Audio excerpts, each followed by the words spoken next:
在这个资讯爆炸、社交网络无处不在的时代，人们似乎习惯了时刻分享自己的所见所闻，甚至连内心的情绪波动都恨不得昭告天下。然而，过度的坦白与敞开心扉，不仅无法真正拉近与他人的距离，反而可能成为被他人利用的工具。适时克制自己的表达欲，学会在交际中掌握分寸，才是长远来看最有利于自身的选择。当别人没有询问时，最好的做法就是保持沉默，因为主动倾诉并不代表能够赢得共鸣，很多时候只是徒增不必要的风险。当对方表现出好奇，试图探听更多时，也无需毫无保留地交代所有细节，适当保留一部分资讯，不仅能够维护个人边界，也能让自己在对话中处于更有利的位置。真正成熟的人懂得在公众场合约束自己的言行，不轻易表露内心想法，因为世界上并非所有人都值得信任。言多必失的道理自古皆然，与其试图向所有人证明自己的善意，不如选择沉稳内敛的态度，让别人来评价自己，而不是自己急于表态。在私底下，更要守住内心的情绪波动，不轻易流露真实的喜怒哀乐，因为一旦习惯性对外界展现脆弱，总会有人借此加以利用。那些过于热情，总是主动分享自己一切的人，往往也是最容易受到伤害的那一类人。学会降低自己的热情指数，给予自己更多观察与思考的空间，反而能够在人际交往中保持长久的稳定性。有时候，适当的距离感才是维系良好关系的关键。太过急于靠近，反而容易弄巧成拙。少说话，少主动表达，少去迎合他人，是让自己变得更加从容的方式。并不是所有人都值得深交，也不是所有场合都适合畅所欲言。与其试图与每个人建立深厚的情谊，不如把时间和精力留给真正值得的人。深交需要时间的沉淀，而交浅言深往往只会带来尴尬与潜在的风险。世界上大多数关系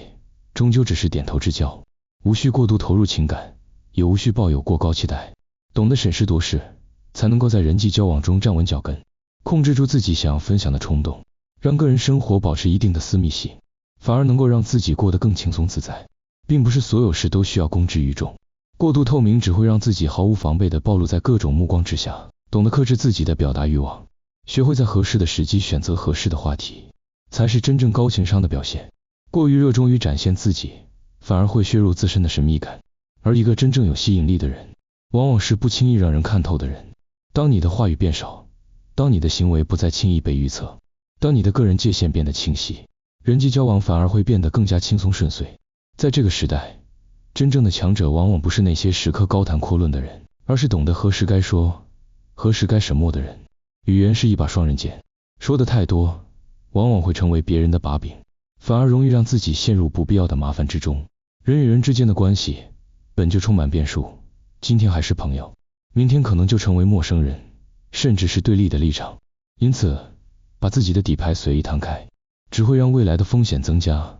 而学会适当保持距离，则能够为自己争取更多的回旋空间。当别人看不透你的时候，反而会对你心生敬畏，而一旦让人摸透了你的想法，你便失去了谈判的筹码。在职场中，保持低调和克制，是最有效的生存策略。那些总是把自己所有计划公之于众的人，往往会在不知不觉间暴露自己的弱点，给竞争者留下可乘之机。而那些习惯在沉默中观察，在适当时机才出手的人，才是真正的高手。每个环境都有属于它的潜规则，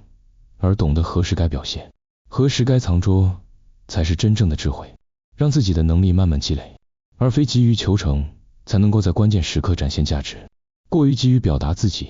反而容易让自己被边缘化，而适当的神秘感，则能让人对你保持敬意与好奇。在人际关系中，那些过于热衷于分享自己一切的人，往往并不能收获真正的亲密关系。过度袒露自己的内心，容易让自己变得毫无防御能力，而那些懂得适时收敛，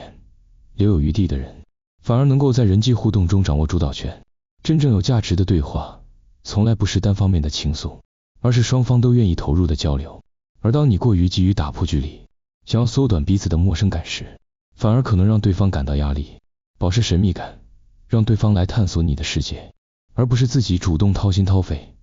这样的关系才会更持久。有些话说出来了就再也收不回去，尤其是在一些无法确定对方立场的场合，更应该谨慎言行。很多时候，我们所说的每一句话，可能都在不经意间被记住，并且在未来的某个时刻成为影响我们处境的因素。学会让自己的语言变得更精炼，让自己的态度更稳重，避免过多暴露个人观点，这才是在复杂环境中行走的最佳方式。让自己少一点冲动，多一点理智，让自己的话语更有分量，而不是变成一个无法让人信任的话痨。真正的高情商，不是能言善道，而是懂得何时应该闭嘴。每个人都有属于自己的立场与目的，而当我们过于热衷于分享时，往往会无意中为别人提供了可以利用的资讯。学会守住自己的内心，不轻易袒露自己的全部想法，能够让自己在任何场景下都处于更加安全的状态。当一个人不再急于表达，不再刻意取悦别人，而是懂得经营自己的内心世界，他便会活得更加自在，也会更容易赢得真正的尊重。当你降低分享的欲望，减少不必要的自我暴露，你会发现